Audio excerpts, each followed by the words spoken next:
اعوذ باللہ من الشیطان الرجیم بسم اللہ الرحمن الرحیم یا معشر الجن والانس الم یاتکم رسل منکم یقصون علیکم آیاتی وینذرونکم لقاء یومکم ھذا قالوا شہدنا علی انفسنا وغرتهم الحیاۃ الدنیا وشہدوا علی انفسهم انہم کانوا کافرین۔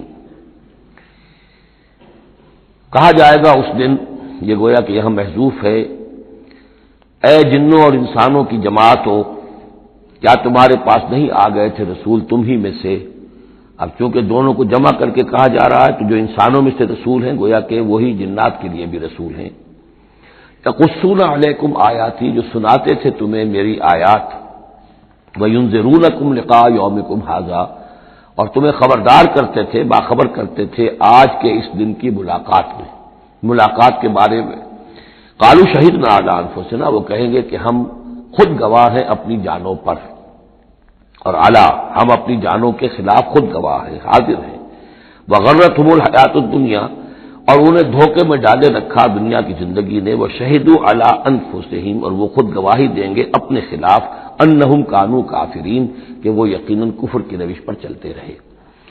قرآن مجید میں یہ جو میدان حشر کے مکالمات ہیں وہ مختلف قسم کے آئے ہیں، اور معلوم ہوتا ہے کہ بہت سے مراحل ہوں گے۔ کسی مرحلے میں کچھ لوگ ہوں گے جو صاف انکار بھی کریں گے، ہم پڑھ چکے ہیں، وہ کہیں گے فلم تکن فتنتہم الا ان قالوا، اس وقت کوئی چال نہیں رہے گی کہ ما کنا مشرکین، ہم تو مشرک نہیں تھے۔ تو یہ مختلف مواقع ہیں، مختلف گروہ ہیں، مختلف جماعتیں ہیں، اس لیے ان میں یہ نہیں سمجھنا چاہیے کہ کوئی تضاد ہے، بلکہ یہ کہ یہ مختلف مواقع پر مختلف لوگوں کی طرف سے جو بات ہوگی اس کو بیان کیا گیا ہے۔ ذالک ان لم یکن ربک مہلک القری بظلم واہلھا غافلون، یہ اس لیے کہ آپ کے رب کی یہ سنت نہیں ہے کہ وہ بستیوں کو برباد کر دے زیادتی اور ظلم کے ساتھ، جبکہ اس کے رہنے والے اہلھا، وہاں کے لوگ بے خبر ہوں۔ اس سے مراد یہ ہے کہ جب بھی رسولوں کو بھیجا گیا اور انہوں نے قوموں کو خبردار کر دیا، انذار اور تذکیر اور تبشیر کا حق ادا کر دیا، پھر اللہ کا عذاب آتا تھا۔ یہ نہیں کہ اچانک ان پر بس عذاب ٹوٹ پڑا، بلکہ اللہ تعالیٰ وما كنا معذبین حتی نبعث رسولا، یہ سورہ بنی اسرائیل میں قاعدہ کلیہ بیان ہوا ہے کہ وہ عذاب استیصال کہ جس سے کسی قوم کی جڑ کاٹ دی جائے، نسیم منسیہ کر دیا جائے، وہ کسی رسول کی بعثت کے بغیر نہیں بھیجا جاتا تھا۔ رسول کو بھیج دیتے تھے، وہ حق کا حق ہونا، باطل کا باطل ہونا بالکل مبرہن کر دیتا تھا، پھر بھی جو لوگ اڑے رہتے تھے تو پھر ان کو نسیم منسیہ کیا جاتا تھا۔ وَلِكُلٍّ دَرَجَاتٌ مِّمَّا عَمِلُوا، اور ہر ایک کے لیے درجات ہیں، مقامات اور مراتب ہیں ان کے عمل کے اعتبار سے۔ ظاہر بات ہے کہ نیکوکار بھی سب ایک جیسے نہیں اور بدکار بھی سب ایک جیسے نہیں۔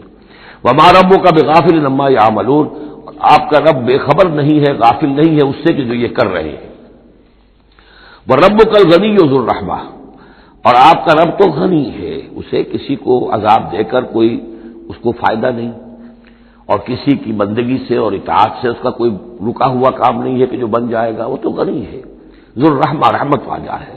ان یشاء یذھبکم، اور اس کی شان یہ ہے کہ وہ چاہے تو تم سب کو لے جائے، ختم کر دے، ویستخلف من بعدکم ما یشاء، اور تمہارے بعد جن کو چاہے وہ لے آئے، ایک نئی مخلوق لے آئے، ایک نئی سپیشیز لے آئے، ایک نئی نسل آدم پیدا کرتے، اللہ کا اختیار مطلق ہے۔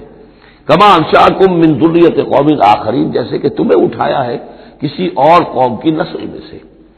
قوم عاد تھی عرب میں بڑی زبردست، لیکن جب اس کو تباہ و برباد کر دیا گیا تو انہی میں سے جو لوگ چند ساتھی اہل ایمان تھے حضرت ہود کے، وہی لوگ وہاں سے ہجرت کر کے چلے گئے، اور ان کے ذریعے سے پھر سمود کی قوم جو ہے وہ انہی کے ذریعے سے وجود میں آئی۔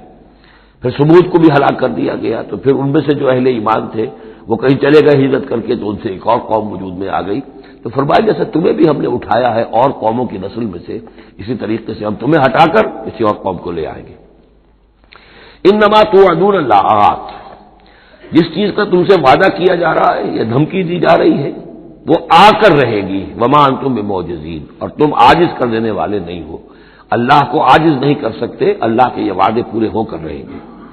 قل یا قوم اعملوا علی مکانتکم انی عامل، اب یہ ہے چیلنجنگ انداز، کہہ دیجئے اے میری قوم کے لوگوں، کر لو جو کچھ کر سکتے ہو اپنی جگہ پر، میں بھی کر رہا ہوں جو میرے بس میں ہے۔ یعنی تم نے اب 12 برس گزر گئے مجھے دعوت دیتے ہوئے، تم نے ایڑی چوٹی کا زور لگا لیا، مجھے ستایا، 3 سال تک تو مجھے شیب بنی ہاشم میں محصور رکھا ہے، جو بھی سختیاں مجھ پر آئی ہیں، میرے ساتھیوں پر آئی ہیں، میرے ساتھیوں کو تم نے ذبح کر دیا، میرے ساتھی کتنے ہیں کہ جو گھر بار چھوڑ کر چلے گئے اور مجبور ہو گئے کہ حبشہ کی طرف ہجرت کرے، تم نے جو کچھ کر لیا اور جو کر سکتے ہو کر لو۔ قل یا قوم اعملوا علی مکانتکم انی عامل، مجھے جو کرنا ہے وہ میں کر رہا ہوں، جو میرا فرض منصبی ہے وہ مجھے ادا کرنا ہے۔ فسوف تعلمون من تکون له عاقبۃ الدار، تو ان قریب تمہیں معلوم ہو جائے گا کہ کس کے لیے ہے وہ عاقبت والا گھر، کس کے لیے کامیابی ہے، کس کے لیے جنت و راح و ریحان ہے، اور کس کے لیے وہاں پر دوزخ ہے اور اللہ کا عذاب ہے۔ انہ لا یفلح الظالمون، یقیناً ظالم فلاح نہیں پائیں گے۔ وجعلوا للہ مما ذرا من الحرث والانعام نصیبا، اور انہوں نے اللہ کے لیے بھی جو کچھ پیدا ہوتا ہے کھیتی میں سے اور جو ان کے بھی مویشی ہوتے ہیں ان میں ایک حصہ رکھا ہے، کیونکہ آخر جو شرک جو ہے جس کو کہتے ہیں کہ ایک بڑے خدا کو مان کر چھوٹے خداؤں کو شریک کرنا، بڑے خدا کا انکار اس میں نہیں ہوتا۔ جیسے ہندوؤں میں مہادیو وہ تو ایک ہی ہے، دیوی دیوتا بے شمار ہے، مہادیو تو ایک ہی ہے۔ انگریزی میں بھی بڑے جی سے لکھے جانے والا گاڈ یہ ایک ہی ہمیشہ سے ایک ہی رہا ہے، اس کے لیے تو جو ہے کیپٹل جی آئے گا، وہ اومنی پوٹنٹ ہے، اومنی شینٹ ہے، اومنی پریزنٹ ہے، علی کل شیء قدیر بکل شیء علیم، اور ہر جگہ موجود ہے، یہ اس کی صفات ہے، ایٹریبیوٹس ہیں۔ لیکن چھوٹے جی سے لکھے جانے والے گاڈز اینڈ گاڈیسز بے شمار ہیں۔ اسی طرح اہل عرب کیا کہتے تھے، اللہ تو ایک ہی ہے، اللہ تو دو نہیں ہے، اللہ ایک ہی ہے، کائنات کا خالق بھی وہی ہے۔ چھوٹی چھوٹی دیویاں بھی ہیں، دیوتا بھی ہیں، ان کا بھی کچھ عمل دخل ہے، کچھ اختیار ہے، کچھ سفارش کرتے ہیں، کچھ اللہ تعالیٰ نے اپنے اختیارات میں سے کچھ حصہ ان کو سونپ رکھا ہے، ان کی مٹھی چاپی کی جائے، ان کی کوئی خدمت کی جائے، انہیں خوش کیا جائے، ڈنڈوت کی جائے، تو اس سے یہ کہ دنیا کے کام چلتے ہیں۔ تو ظاہر بات ہے کہ وہ پھر جب نکالتے تھے، اب دو ہی ان کے یعنی معاش کے طریقے تھے، یا تو بھیڑ بکریاں پال رہے ہیں، ان میں سے کچھ اللہ کے نام کی کر دی، کچھ اللہ کے نام کی، کچھ اپنے بتوں کے نام کی، یا کوئی کھیتی ہے اس میں سے جو بھی اب فصل آئی ہے اس میں سے کچھ اللہ کے نام پہ نکال دیا، صدقہ کہ یہ اب اللہ کے نام پر ہم دیں گے اور یہ اپنے بتوں کے نام پر دیں گے۔ لیکن اب ہوتا کیا تھا تماشا وہ آگے دیکھیے۔ وجعلوا للہ مما ذرا من الحرث والانعام نصیبا، اتنا انصاف تو وہ کرتے ہیں کہ اللہ کے لیے بھی حصہ رکھتے ہیں اپنی کھیتی کی پیداوار میں سے بھی اور اپنے مویشی میں سے بھی۔ فقالوا ھذا للہ بزعمہم، وہ کہتے ہیں یہ تو ہم نے نکال دیا اللہ کے نام پر، وھذا لشرکائنا، اور یہ جو ہے یہ ہمارے شریکوں کے لیے، ان کے لیے بھی تو کچھ آخر نذرانے ہونے چاہیے۔ فما کان لشرکائہم فلا یصل الی اللہ، اب اگر کہیں کسی وقت کوئی دقت آ گئی، مصیبت آ گئی، تو اللہ کے حصے میں سے تو نکال لیتے تھے، اپنے بتوں کے حصے میں سے نہیں نکالتے تھے۔ بت جو ہے وہ تو سر پہ کھڑے ہوئے ہیں نا، وہ تو دنیا کے اندر ہے، لہذا ان کی شامت تو فوراً آ جائے گی، اللہ ذرا دور ہے، لہذا جو بھی اللہ کے حصے کا معاملہ ہوتا تھا وہ تو بتوں کو پہنچ سکتا تھا، لیکن بتوں کے حصے کا معاملہ جو ہے وہ اللہ تک نہیں پہنچ سکتا تھا۔ یہ ایسے ہی جیسے ہمارے یہاں دیہات میں عام بیچارہ جاہل آدمی پٹواری کو سمجھتا ہے سب سے بڑا افسر یہی ہے، وہ ڈی سی کو کیا جانے کس بلا کا نام ہے، کوئی بابو ہے آیا شہر سے، لیکن اس کو معلوم ہے کہ اس پٹواری کے قلم کے اندر جو ہے اتنی طاقت ہے کہ وہ میری زمین کاٹ کے ادھر لکھ دے گا، انتقال چڑھا دے گا، لیکن وہ ڈی سی کی حیثیت کو نہیں جانتے۔ تو اللہ تعالیٰ جو بڑا خدا ہے، وراء الورا ثم وراء الورا ثم وراء الورا، وہ تو ہے ٹھیک ہے، لیکن یہ کہ یہ ہے جو سر پر مسلط ہے۔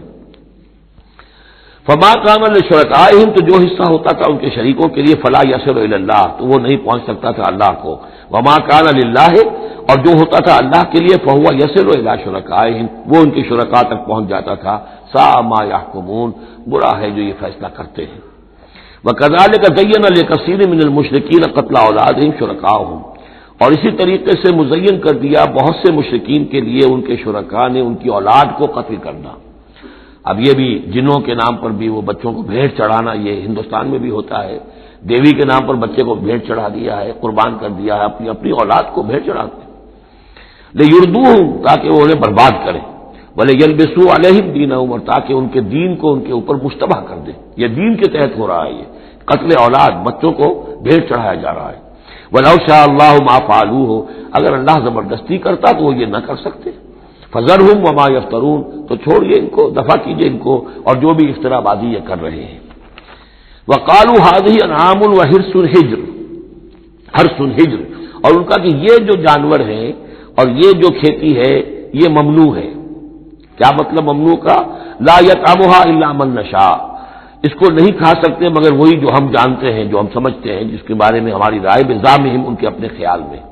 وانعام حرمت ظہورھا، اور یہ جو چوپائے ہیں ان کی پیٹھیں جو ہے حرام کر دی گئی، ان کے اوپر کوئی سواری نہیں کر سکتا، اس اونٹ پر اس پر کوئی سوار نہیں ہوگا۔ وانعام لا یذکرون اسم اللہ علیہا، اور کچھ ایسے مقرر کر لیتے تھے چوپائے جن پر اللہ کا نام نہیں لیا جا سکتا۔ یہ ہے جو وہاں آیا تھا اس سے پہلے اس آیت مبارکہ میں کہ کیوں مت کھاؤ اس چیز کو جس پر کہ اللہ تعالیٰ کا نام نہ لیا جائے۔ یعنی ان کے ہاں ایک خاص قسم کے توہمات جو تھے مشرکانہ، ان میں یہ بھی ایک رسم تھی کہ کچھ حیوانات کے بارے میں وہ طے کر لیتے تھے کہ ان کو جب ذبح کرنا تو اللہ کا نام ہرگز نہیں لینا، تو فرمایا اس کو ہرگز مت کھاؤ، کسی شکل میں بھی اس کے قریب مت جاؤ۔ وہ وہاں تھا، یہاں پر اس کی حقیقت کھل گئی ہے کہ یہ خاص معاملہ ہے، وہ عام حکم نہیں ہے۔ فَأَنْعَامٌ حُرِّمَتْ ظُهُورُهَا وَأَنْعَامٌ لَا يَذْكُرُونَ اسْمَ اللَّهِ عَلَيْهَا افْتِرَاءً عَلَيْهِ، اور یہ سب افطرا اللہ تعالیٰ کے اوپر جھوٹ جڑ رہے ہیں، یہ اللہ نے ہمیں بتایا ہے۔ سَيَجْزِيهِمْ بِمَا كَانُوا يَفْتَرُونَ، قریب انہیں سزا دے گا اس کی جو افطرا اور یہ جو انہوں نے چیزیں گھڑ لی ہیں۔ وَقَالُوا مَا فِي بُطُونِ هَٰذِهِ الْأَنْعَامِ خَالِصَةٌ لِّذُكُورِنَا، اور وہ کہتے ہیں جو کچھ ان چوپایوں کے پیٹوں میں ہے، اب ایک اونٹنی ہے، گابھن ہے یا کوئی اور بکری ہے، تو جو کچھ اس کے پیٹ میں ہے یہ خاص ہے ہمارے لیے، خالصۃ لذکورنا، یہ ہمارے مردوں کے لیے ہے، ومحرم علی ازواجنا، ہماری بیویوں پر جائز نہیں ہے اس کا کھانا، وہ گوشت ہمارے لیے ہوگا صرف مردوں کے لیے۔ وَإِن يَكُن مَيْتَةً، اور اگر وہ مردہ پیدا ہو، مردار پیدا ہو، فَهُمْ فِيهِ شُرَكَاء، تو پھر وہ کھائیں گے، مرد بھی کھائیں گے، عورتیں بھی کھائیں گی۔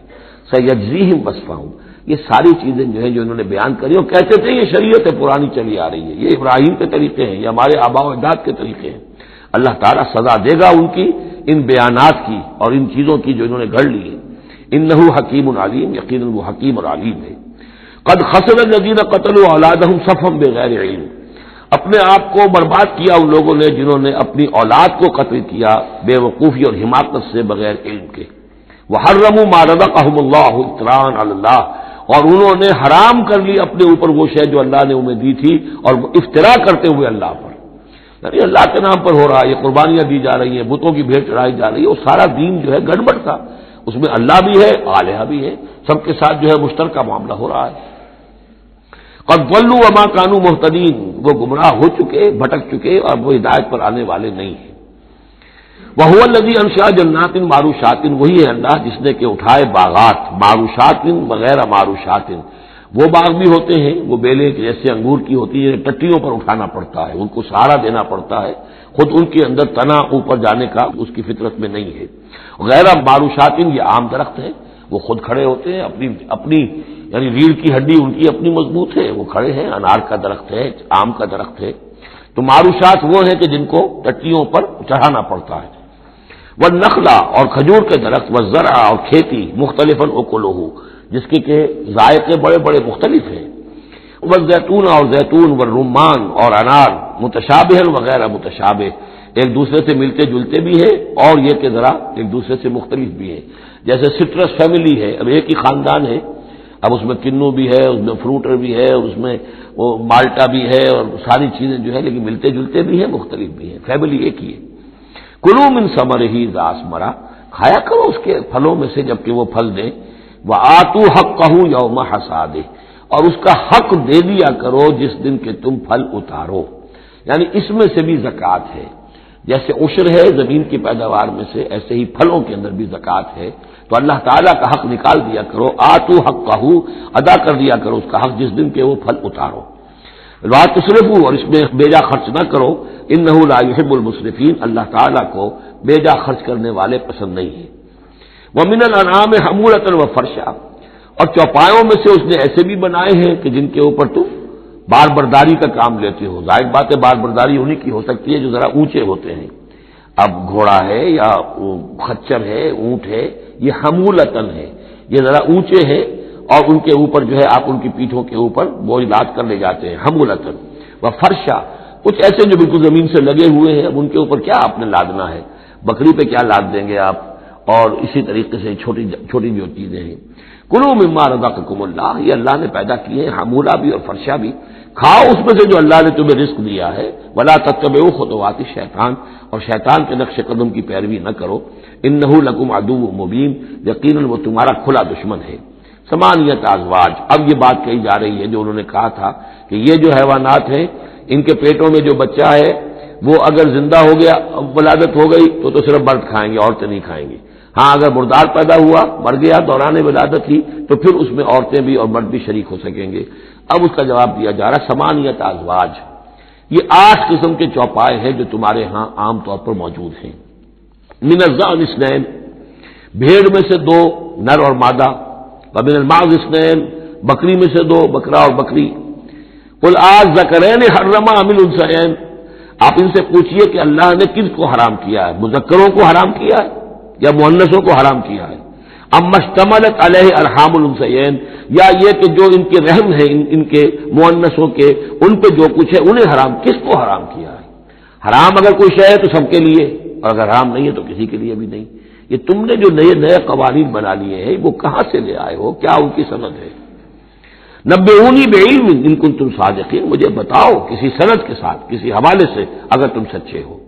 ومن الابل اثنین، اسی طرح اونٹ میں سے بھی 2 ہیں نر اور مادہ۔ ومن البقر اثنین، گائے میں سے بھی 2 ہیں، ان میں بھی 2 ہیں۔ قل آذکرین حرم ام الانثیین، پوچھئے پھر ان سے ان دونوں نروں کو حرام کیا ہے یا دونوں ماداؤں کو حرام کیا ہے؟ اما اشتملت علیہ ارحام الانثیین، یا یہ کہ جو رحم ہے ان کے ماداؤں کے، کیا ان کے اندر جو کچھ ہے اسے حرام کیا ہے؟ ام کنتم شہداء اذ وصاکم اللہ بہذا، کیا تم موجود تھے جب اللہ نے تمہیں یہ قوانین دیے اور یہ نصیحتیں کی اور یہ ہدایات دی؟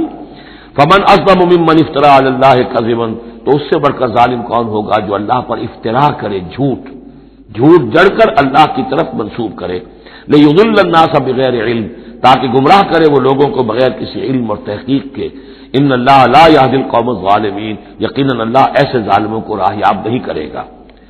قل لا اجد فیما اوحی الی محرما علی طاعم، اب وہ پھر وہی قانون جو ہے، جو اصل چیزیں تھیں عرب میں کھانے پینے کے لیے، جو گوشت جن کا جانوروں کو کھایا جاتا تھا، ان میں سے کن چیزوں کو حرام کیا ہے، یہاں پھر اس کو دہرایا جا رہا ہے۔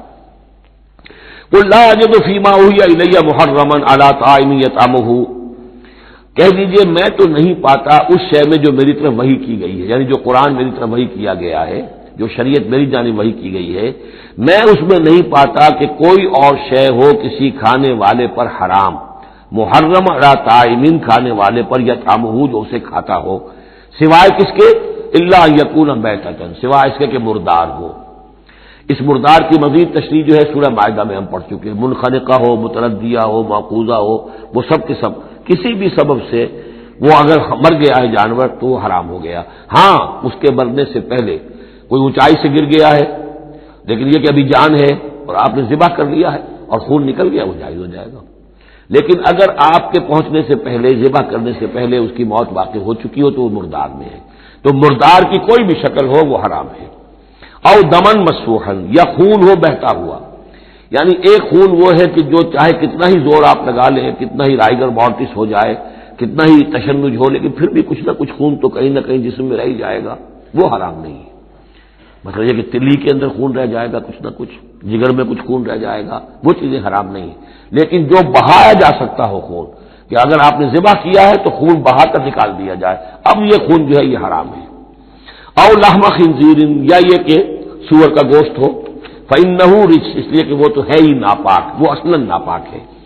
او فسقا، یا یہ کہ وہ ناجائز شے ہو، احل لغیر اللہ بہ، جس پر اللہ کے سوا کسی اور کا نام پکارا گیا ہو، کسی اور کے نام پر ذبح کیا گیا ہو، کسی اور سے تقرب کی نیت پر وہ اس کی قربانی دی گئی ہو، چاہے وہ نام اللہ ہی کا لیا جا رہا ہو، لیکن نیت میں اگر یہ ہے اور جا کر کسی خاص استھان کے اوپر اس کو ذبح کیا ہے، کسی خاص مقام پر کیا ہے، کسی خاص قبر پر کیا ہے، تو ظاہر بات ہے کہ دل کے اندر تو چور وہی ہے۔ فمن اضطر غیر باغ، لیکن ان میں سے بھی جو لوگ مضطر ہو جائیں، مجبور ہو جائیں، نہ تو ان کے اندر حد سے بڑھنے کی کوئی غیر باغ، نہ تو اس کی کوئی طلب ان کے اندر ہو، ولا عادن، نہ حد سے زیادہ بڑھے، صرف جان بچانے کے لیے تھوڑا سا ان میں سے اگر کچھ کھا کر جان بچائی جا سکے تو اجازت ہے۔ فإن ربک غفور رحیم، تو یقیناً آپ کا رب غفور ہے، بخشنے والا، اور رحیم ہے، رحم فرمانے والا۔ وعلی الذین ہادوا حرمنا کل ذی ظفر، اور ہم نے ان پر جو یہودی ہوئے تھے حرام کر دیا تھا ہر وہ جانور جس کا ایک کھر ہوتا ہے. جانور ایک وہ ہے جیسے کہ گائے ہے، ان کے یہ پیر جو ہے وہ پھٹے ہوئے ہوتے ہیں، اور ایک جانور ہوتا ہے جس کا کھر ایک ہی ہے، ایک ہی نام. تو کھر والے جانور گھوڑے کا ایک ہی ہے. تو یہ چیزیں جو ہے وہ ان کے اوپر حرام کر دی گئی تھی. بعض چیزیں تھیں کہ جو اصلاً حلال تھیں، لیکن یہ کہ یہودیوں پر ان کی جو وہ شرارتیں تھیں ان کی وجہ سے، جیسا کہ ہم پڑھ آئے ہیں، بہت سی چیزیں ان پر حرام کر دی گئی تھی. وعلی الذین ہادوا حرمنا کل ذی ظفر، اور ہم نے یہودیوں کے اوپر تو حرام کر دی تھی ہر ایک ناخن والے جانور کو. ومن البقر والغنم حرمنا علیہم شحومہما، اسی طریقے سے گائے اور بکری وغیرہ میں سے بھی ہم نے اس پر ان کی چربی جو ہے وہ حرام کر دی تھی. الا ما حملت ظہورہما، سوائے اس کے کہ جو ان کی پیٹھ کے ساتھ لگی ہوئی ہو، پٹھ کے ساتھ جس کو ہم کہتے ہیں لگی ہوئی ہے. اب الحوایا، یا انتڑیوں کے ساتھ لگی ہوئی ہو. او مختلط بعظم، یا جو ہڈیوں کے اندر ہو. تو یہ جو ہے یہ چیزیں تو چربی کی جائز تھی ان کے لیے، باقی چربی جو ہے کھلی وہ ان کے لیے حرام کر دی گئی تھی. ذالک جزیناہم ببغیہم، یہ ہم نے انہیں سزا دی تھی ان کی شرارت کی بنا پر. یہ مستقل آسمانی شریعت کا حصہ نہیں تھا، بلکہ یہ خاص طور پر ان کے اوپر تنگی کی گئی تھی ان کی باشراتوں کی وجہ سے. وَإِنَّا لَصَادِقُونَ، اور ہم جو کچھ کہہ رہے ہیں وہ بالکل صحیح ہے اور درست ہے. فَإِن كَذَّبُوكَ، پھر نبی اگر یہ آپ کو جھٹلا دے، فَقُلْ رَبُّكُمْ ذُو رَحْمَةٍ وَاسِعَةٍ، تو کہہ دیے تمہارا رب بڑی وسیع رحمت والا ہے، وہ تمہیں فوراً نہیں پکڑ رہا، نہ فوراً معجزہ دکھا رہا ہے تاکہ پھر تمہاری مہلت ختم ہو جائے. اس کی رحمت کا تقاضا یہ ہے کہ وہ تمہیں ابھی اور مہلت دے رہا ہے. وَلَا يُرَدُّ بَأْسُهُ عَنِ الْقَوْمِ الْمُجْرِمِينَ، لیکن یہ کہ جب اس کی پکڑ آ جائے گی، اس کی سخت آ جائے گی، تو اس کو لوٹایا نہیں جا سکے گا مجرموں کی قوم سے. پھر جب وہ آ جائے گی بات، اِنَّ بَطْشَ رَبِّكَ لَشَدِيدٌ، پھر وہ بڑی سخت پکڑ ہوگی اور کوئی اس کا منہ پھیرنے والا نہیں ہوگا. سَيَقُولُ الَّذِينَ أَشْرَكُوا لَوْ شَاءَ اللَّهُ مَا أَشْرَكْنَا وَلَا آبَاؤُنَا وَلَا حَرَّمْنَا مِنْ شَيْءٍ، ان قریب کہیں گے یہ مشرک لوگ، اگر اللہ چاہتا تو نہ ہم شرک کرتے، نہ ہمارے آباء و اجداد کرتے، نہ ہم نے ان چیزوں کو حرام ٹھہرایا ہوتا جنہیں تم کہہ رہے ہو کہ حرام نہیں ہے اور ہم نے خامخواہ حرام ٹھہرا دیا ہے. اللہ تو علی کل شیء قدیر ہے، وہ ہمیں روک سکتا تھا، اس کا اختیار تھا، وہ ہمیں یہ کام نہ کرنے دیتا. یہ کٹ حجتیاں انسان کرتا ہے. قل هل عندکم من علم فتخرجوه لنا، ان سے کہیے کذالک کذب الذین من قبلہم، اسی طرح جھٹلایا تھا ان لوگوں نے جو ان سے پہلے تھے، حتی ذاقوا باسنا، یہاں تک کہ انہوں نے ہمارے عذاب کا مزہ چکھ لیا. قل هل عندکم من علم فتخرجوه لنا، آپ ان سے یہ کہیے کہ کیا تمہارے پاس کوئی علم ہے، کوئی دلیل ہے، کوئی سند ہے، کسی کتاب میں لکھی ہوئی چیزیں یہ موجود ہیں جنہیں تم ہمارے سامنے پیش کر سکو. ان تتبعون الا الظن وان انتم الا تخرصون، تم تو صرف پیروی کر رہے ہو ظن کی اور اٹکل پچوں کی باتیں کر رہے ہو، تو اب تم سے اب کیا بات کریں. قل فللہ الحجۃ البالغہ، کہہ دیجئے تو اللہ کے حق میں ثابت ہو چکی ہے پوری پوری حجت. اللہ تعالیٰ نے ہر طرح تم پر اتمام حجت کر دیا، تمہاری ہر بات کو رد کر دیا، معقول طریقے سے طرح طرح سے تمہیں ہر بات سمجھا دی ہے. قل فللہ الحجۃ اللہ البالغہ، یہی سے امام الہند شاہ ولی اللہ دہلوی نے اپنی جو شورۂ آفاق کتاب ہے اس کا نام یہاں سے اخذ کیا ہے، حجت اللہ البالغہ، اللہ کی مکمل حجت. قل فللہ الحجت البالغہ، اللہ کی طرف سے حجت تم پر پوری ہو چکی، قائم ہو چکی. فلو شاء لہداکم اجمعین، اگر وہ چاہتا تم سب کو ہدایت پر لے آتا، اس کے آنے واحد میں تمہیں سب کو ابو بکر صدیق جیسا نیک بنا دیتا، یہ اس کا اختیار تھا. لیکن اس نے رکھا ہے معاملہ اس دنیا کا امتحان کے لیے. خلق الموت والحیات لیبلوکم ایکم احسن عملا، تاکہ تمہیں آزمائے اور جانچے. قل ہلم شہداءکم الذین یشہدون ان اللہ حرم ھذا، کہ یہ ذرا لاؤ تو صحیح اپنے وہ گواہ جو یہ گواہی دے سکے کہ اللہ نے ان چیزوں کو حرام کیا ہے. کہاں ہے پاک گواہ؟ کوئی کتاب گواہ ہے، کوئی اور چیز، کوئی علمی سند ہے. فَإِن شَهِدُوا فَلَا تَشْهَدْ مَعَهُمْ، اے نبی پھر اگر یہ کٹ حجتی پر اتر کر کہیں کہ ہاں ہم گواہی دیتے ہیں، آپ ان کے ساتھ گواہی مت دیجیے. وَلَا تَتَّبِعْ أَهْوَاءَ الَّذِينَ كَذَّبُوا بِآيَاتِنَا، مت پیروی کیجیے ان لوگوں کی خواہشات کی جنہوں نے ہماری آیات کو جھٹلا دیا ہے. وَالَّذِينَ لَا يُؤْمِنُونَ بِالْآخِرَةِ هُمْ بِرَبِّهِمْ يَعْدِلُونَ، اور جو لوگ آخرت پر ایمان نہیں رکھتے وہی ہیں کہ جو اپنے رب کے ساتھ دوسروں کو برابر کر دیتے ہیں. یہ پہلی آیت جو تھی سورہ مبارکہ کی، ثم الذین کفروا بربہم یعدلون، اسی پر وہ پہلی آیت ختم ہوئی تھی. اور یہاں 150ویں آیت میں پھر یہ لفظ آ گیا. یہ لوگ جو ہیں پھر بھی جو آخرت پر یقین نہیں رکھتے، جنہیں ڈر نہیں ہے اللہ کے حضور میں حاضری کا، وہ پھر جس کو چاہتے ہیں اللہ کے برابر کر دیتے ہیں۔ قل تعالوا اتل ما حرم ربکم علیکم، کہیے آؤ میں تمہیں بتاؤں کہ تمہارے رب نے تمہارے لیے کیا چیزیں حرام کی ہیں، کن چیزوں کو محترم ٹھہرایا ہے، کیا اس کے احکام ہیں۔ یہ اصل میں یوں سمجھیے کہ یہ خلاصہ ہے، ویسے یہی مضمون تفصیل سے آئے گا سورہ بنی اسرائیل میں، زیادہ تفصیل سے ہم وہاں گفتگو کریں گے، لیکن یہ کہ انہی کا جو سورہ بنی اسرائیل میں 2 رکوعوں میں آئی ہے بات، وہ یہاں پر 1 رکوع کے اندر اس کا خلاصہ ہے۔ لیکن معلوم ہو جاتا ہے کہ اصل دین کیا ہے۔ جیسے سورہ بقرہ میں جب میثاق لیا گیا بنی اسرائیل سے تو دین کی اصل بنیادیں آئیں، اسی طرح پھر سورہ نساء کے اندر وہ مقام آیا تھا کہ اصلی دین کیا ہے، دین کی اصل تعلیمات کیا ہیں۔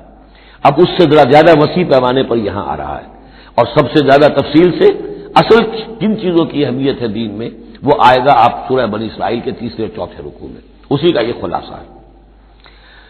ما حرم ربکم علیکم، آؤ میں تمہیں بتاتا ہوں تمہارے رب نے کیا حرام کیا، تم نے یہ بکری حرام کی ہوئی ہے، یہ اونٹ حرام کیا ہوا ہے، یہ اس کو بت کے نام پر ہے، اس کا یہ فلاں ہے، یہ کوئی شے اللہ نے حرام نہیں کیا۔ آؤ میں بتاتا ہوں تمہیں اللہ نے کس شے کو حرام کیا ہے۔ اللہ تشرکوا بہ شیئا، نمبر 1 سب سے بڑی حرام شے، سب سے بڑی اس کی کا حکم پہلا تو یہ ہے اس کے ساتھ کسی شے کو شریک نہ ٹھہراؤ۔ نمبر 2 وبالوالدین احسانا، والدین کے ساتھ احسان، یہ تیسرا مقام آ گیا کہ حقوق اللہ کے فوراً بعد حقوق والدین کا تذکرہ ہے۔ ولا تقتلوا اولادکم من املاق، اور اپنی اولاد کو قتل نہ کرو تنگ دستی اور مفلسی کے خوف سے، ہمارا اپنا پیٹ نہیں بھر رہا، کیسے بھرے، کیسے پالیں ان کو۔ نحن نرزقکم وإیاہم، ہم تمہیں بھی رزق دیتے ہیں انہیں بھی دیں گے۔ نمبر 4 ولا تقربوا الفواحش ما ظهر منها وما بطن، اور دیکھو بے حیائی کے کاموں کے قریب بھی مت جاؤ، خواہ وہ خفیہ ہو اور خواہ وہ اعلانیہ ہو۔ ولا تقتلوا النفس التي حرم الله الا بالحق، اور مت قتل کرو اس جان کو جسے اللہ نے محترم ٹھہرایا ہے مگر حق کے ساتھ۔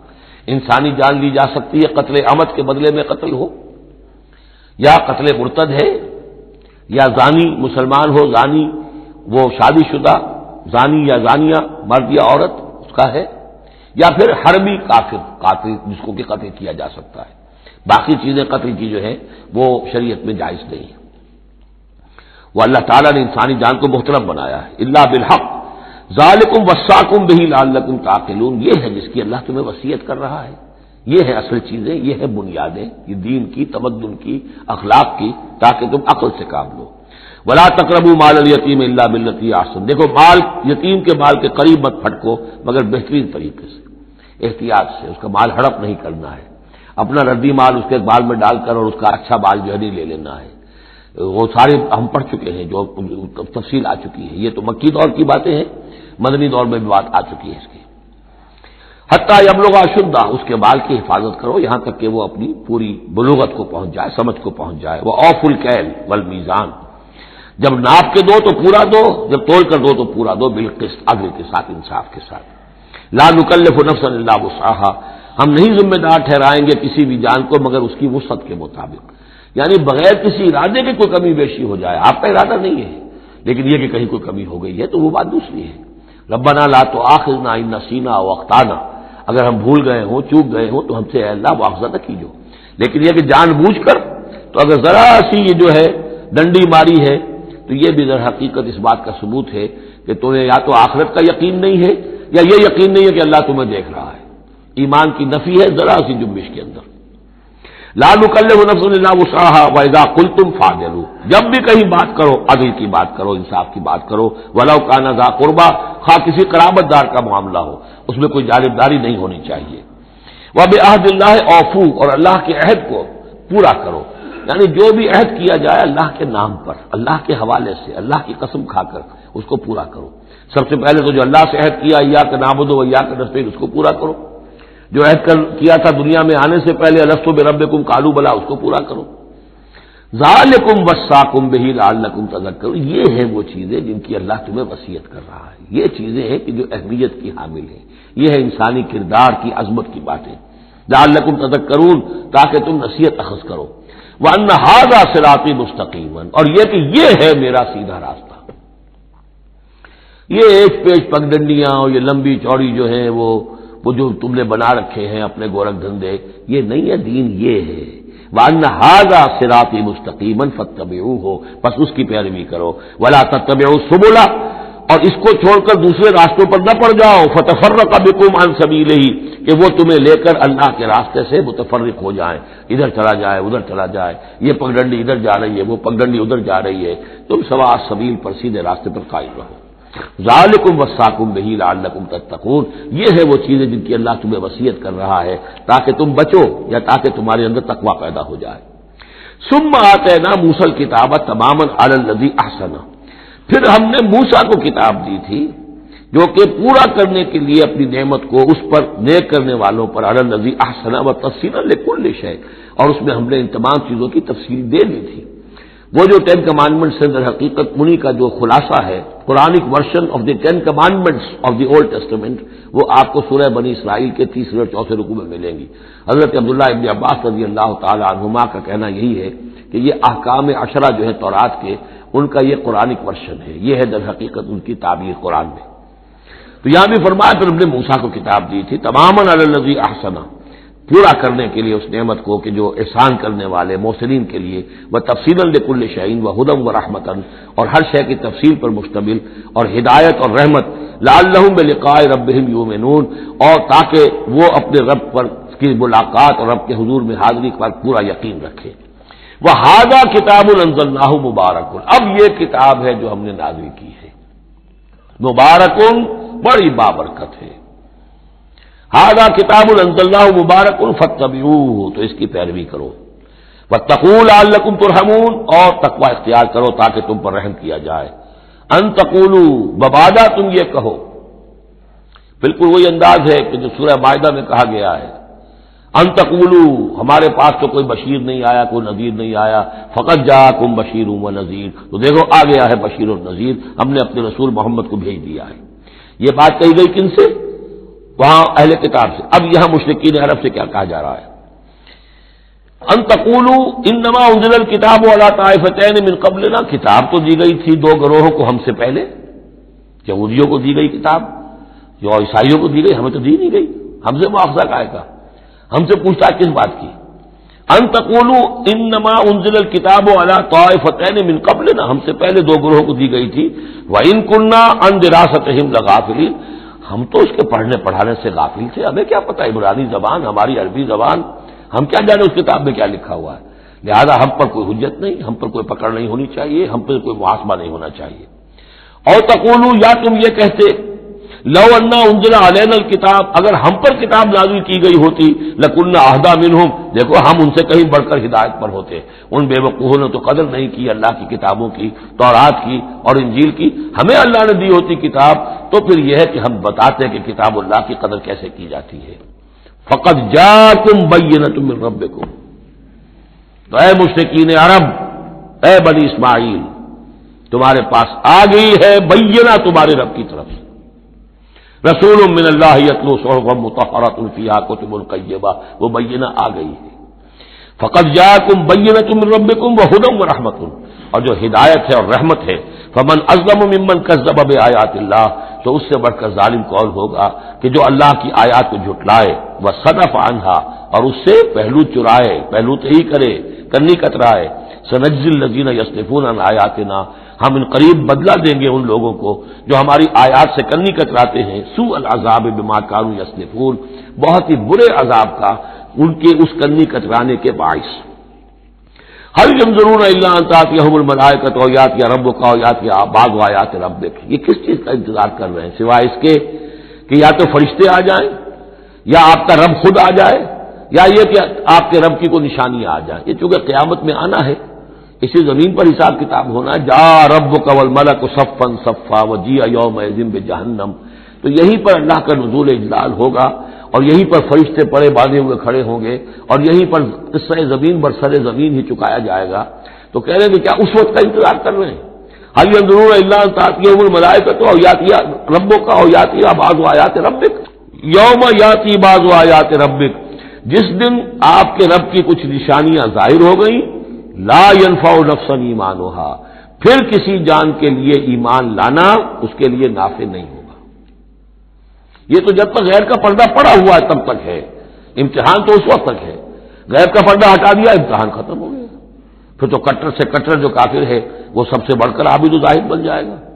لہذا یوم یاتی بعض آیات ربک لا ینفع نفسا ایمانھا، کسی جی کو، کسی جان کو فائدہ نہیں پہنچائے گا اس کا ایمان لانا، لم تکن آمنت من قبل، جو پہلے ایمان نہیں لا چکا تھا، او کسبت فی ایمانھا خیرا، یا اس نے اپنے ایمان میں کچھ خیر نہیں کما لیا تھا، ایمان بھی لے آیا تھا پہلے، کچھ نیک عمل بھی کیے تھے، کچھ خیر کمایا تھا، کچھ بھلائیاں جو ہے اس کا توشہ جو ہے وہ جمع کر لیا تھا۔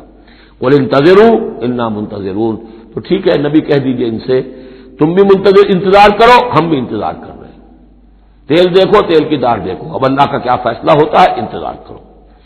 ان الذین فرقوا دینہم وکانوا شیعا لست منہم فی شیء، اے نبی جنہوں نے اپنے دین کے ٹکڑے کر دیے اور وہ گروہوں میں تقسیم ہو گئے، آپ کا ان سے کوئی تعلق نہیں۔ یہ وہی وحدت ادیان جس سے آف شوٹ ہوئی ہے، ایک ہی جڑ تھی، کان الناس امۃ واحدۃ، لیکن پھر لوگ آف شوٹس جو ہیں وہ پگڈنڈیاں لے گئے ادھر اور ادھر۔ اب جو لوگ اس طریقے سے صراط مستقیم سے منحرف ہو کر انہوں نے اپنی اپنی پگڈنڈیاں علیحدہ بنا لی ہیں، اب اے نبی آپ کا ان سے کوئی تعلق نہیں، لست منہم فی شیء، انما امرهم الی اللہ، ان کا معاملہ اللہ کے حوالے ہے، اللہ فیصلہ کرے گا۔ ثم ینبئهم بما كانوا يفعلون، پھر انہیں جتلا دے گا جو کچھ کہ وہ کرتے رہے تھے۔ من جاء بالحسنۃ فلہ عشر امثالها، جو شخص کوئی نیکی لے کر آئے گا اسے اس کا 10 گنا اجر ملے گا۔ ومن جاء بالسیئۃ، اور جو کوئی بدی کما کر لائے گا فلا یجزا الا مثلها، تو اسے نہیں سزا ملے گی مگر اس کے برابر۔ یہ اللہ کا فضل ہے کہ بدی کی سزا جتنی بدی ہے اتنی ہے، لیکن نیکی کی کا جگہ جتنی چاہے وہ دے، 10 گنا دے، 700 گنا دے، اس سے بھی آگے، واللہ یضاعف لمن یشاء، اور دگنا چوگنا کرے۔ وہم لا یظلمون، لیکن کسی پر ظلم نہیں ہوگا، کسی کی حق تلفی نہیں ہوگی۔ قل اننی ہدانی، اب یہ 2 آیتیں جو آ رہی ہیں قل کی بہت ہی اہم ہیں، یاد رکھنی چاہیے ہر ایک کو۔ قل اننی، اب کس سے خطاب ہو رہا ہے؟ محمد رسول اللہ سے۔ آپ نے دیکھا کتنی 20 رکوعوں پر مشتمل سورت یا ایھا الذین آمنوا کا لفظ ایک دفعہ نہیں آیا۔ ہاں جہاں جہاں بیچ بیچ میں خطاب ہے محمد سے صلی اللہ علیہ وسلم، گفتگو ہو رہی ہے حضور سے، حضور کی وساطت سے تمام اہل ایمان بھی مخاطب ہیں، لیکن صراحت کے ساتھ خطاب جو ہے یا ایھا الذین آمنوا وہ نہیں۔ قل اننی ہدانی ربی الی صراط مستقیم، کاش کہ ہم میں سے ہر شخص یہ کہہ سکے، کہے گا تبھی جب کہ اللہ کی راہ ہدایت کو اختیار کرے گا۔ کہو میرے رب نے تو مجھے ہدایت دے دی ہے سیدھی راہ کی طرف، اللہم ربنا اجعلنا منہم۔ قل اننی ہدانی ربی الی صراط مستقیم دینا قیما ملت ابراہیم حنیفا، وہ دین ہے سیدھا قائم، اور وہ ملت ہے ابراہیم کی یکسو ہو کر، وما کان من المشرکین، اور یقیناً ابراہیم مشرکوں میں سے نہیں تھے۔ قل، پھر دوسرا قل آ گیا، ان صلاتی و نسکی و محیای و مماتی للہ رب العالمین، کہو میری نماز، میری قربانی، اور جیسے میری نماز اور میری قربانی اللہ کے لیے ہے، میری زندگی اور میری موت اللہ کے لیے ہے، رب العالمین، جو تمام جہانوں کا پروردگار ہے۔ یہ کہنے کہ ہم قابل ہوں، زندگی وقف کریں، طے کر لیں کہ جینا ہے اللہ کے لیے، مرنا ہے اللہ کے لیے، ٹھیک ہے، زندگی کی ضروریات ہیں، ضروریات کی حد تک آدمی اپنا وقت، اپنی صلاحیت کچھ اس میں بھی لگائے، لیکن یہ نہ معلوم ہو کہ اصل شے یہ ہے اور دین کو صرف ضمیمہ بنا رکھا ہے، بلکہ معلوم ہو کہ اصل شے یہ ہے، جینا، مرنا، اٹھنا، بیٹھنا، چلنا، پھرنا، سونا، جاگنا اللہ کے لیے ہے، البتہ یہ کہ ضرورت کے تحت جو بھی انسانی لازمی ضروریات ہیں ان کے لیے کچھ نہ کچھ وقت جو ہے انسان مجبوراً کہیں اور لگا رہا ہے۔ وَبِذَالِكَ أُمِرْتُ، اور مجھے تو اسی کا حکم ہوا ہے، وَأَنَا أَوَّلُ الْمُسْلِمِينَ، اور سب سے پہلا فرما بردار میں خود ہوں۔ قُلْ أَغَيْرَ اللَّهِ أَبْغِي رَبًّا، کہیے ذرا ان لوگوں کی طرف روح سخن ہے، میں اللہ کے سوا کسی اور کو اپنا رب مان لوں؟ أَغَيْرَ اللَّهِ أَبْغِي رَبًّا، اللہ کے سوا کسی اور کو اپنا رب تلاش کروں؟ وَهُوَ رَبُّ كُلِّ شَيْءٍ، جبکہ وہ تو ہر شے کا رب ہے۔ وَلَا تَكْسِبُ كُلُّ نَفْسٍ إِلَّا عَلَيْهَا، اور نہیں کماتی ہر جان مگر اپنے ہی اوپر، جو بھی برائی کوئی کما رہا ہے، جو بھی ہے وہ اس کا وبال اسی پر آئے گا۔ وَلَا تَزِرُ وَازِرَةٌ وِزْرَ أُخْرَىٰ، اور نہیں اٹھائے گی کوئی بوجھ اٹھانے والی کسی اور کے بوجھ کو، ہر ایک کو اپنی اپنی گٹھڑی اٹھانی ہے، اپنا اپنا بوجھ اٹھانا ہے۔ لا تَزِرُ وَازِرَةٌ وِزْرَ أُخْرَىٰ، کیونکہ نفس کا لفظ آ رہا جان، کوئی جان نہیں ہوگی کسی اور جان کے بوجھ کو اٹھانے والی، ہر ایک کو اپنا بوجھ، اپنی ذمہ داری، اپنی اکاؤنٹیبلٹی، اپنا حساب کتاب خود دینا ہوگا۔ ثم الی ربکم مرجعکم، پھر تمہارے رب ہی کی طرف تم سب کا لوٹنا ہے، فینبئکم بما کنتم فیہ تختلفون، اور پھر اللہ تمہیں جتلا دے گا جو کچھ جن چیزوں میں بھی تم اختلاف کرتے رہے تھے۔ وہو الذی جعلکم خلائف الارض، اور وہی ہے جس نے تمہیں زمین میں خلیفہ بنا دیا۔ ایک تو یہ کہ خلیفہ اس معنی میں بھی کہ جو خلافت حضرت آدم کو دی گئی علیہ الصلوۃ والسلام، تو وہ پوٹینشلی تمام انسانوں کو دی گئی ہے، اور جو بھی شخص اللہ کا مطیع و فرمان ہو، اللہ کو اپنا حاکم اور بادشاہ مان لے، تو وہ گویا کہ اس کی خلافت کا حقدار ہو گیا۔ اس اعتبار سے بھی کہ ایک نسل کے بعد دوسری، ایک قوم کے بعد دوسری اس کے پیچھے آنے والی، یہ بھی ہے خلائف الارض، جیسے کہا گیا جیسے تمہیں ہم نے اٹھایا کسی اور قوم کی نسل میں سے، ایسے ہی تمہیں ہٹا کر ہم کسی اور قوم کو بھی لا سکتے ہیں۔ وَهُوَ الَّذِي جَعَلَكُمْ خَلَائِفَ الْأَرْضِ وَرَفَعَ بَعْضَكُمْ فَوْقَ بَعْضٍ دَرَجَاتٍ، اور تم میں سے بعض کے درجوں کو بعض پر بلند کر دیا، کسی کو علم دیا ہے، کسی کو حکمت دی ہے، کسی کو کچھ ذہانت زیادہ دی ہے، کسی کو جسمانی صلاحیت زیادہ دی ہے، کسی کو صحت جسمانی دی ہے، اور کسی کو حسن جسمانی دے دیا ہے، مختلف چیزیں ہیں۔ لِيَبْلُوَكُمْ فِيمَا آتَاكُمْ، یہ مختلف بخششیں اللہ کی اور مختلف چیزیں اللہ نے جو مختلف لوگوں کو دی ہیں، یہ اس لیے تاکہ تمہیں آزمائے۔ لِيَبْلُوَكُمْ، بلا یبلو آزمانا، جانچنا، ابتلا اسی سے باب افتعال ہے، امتحان، ابتلا۔ ان ربک سریع العقاب، یقیناً آپ کا رب عذاب دینے میں بھی بہت جلد ہے، انہ لغفور الرحیم، اور یقیناً وہ غفور اور رحیم ہے۔ بارک اللہ لی ولکم فی القرآن العظیم ونفعنی وإیاکم بالآیات والذکر الحکیم۔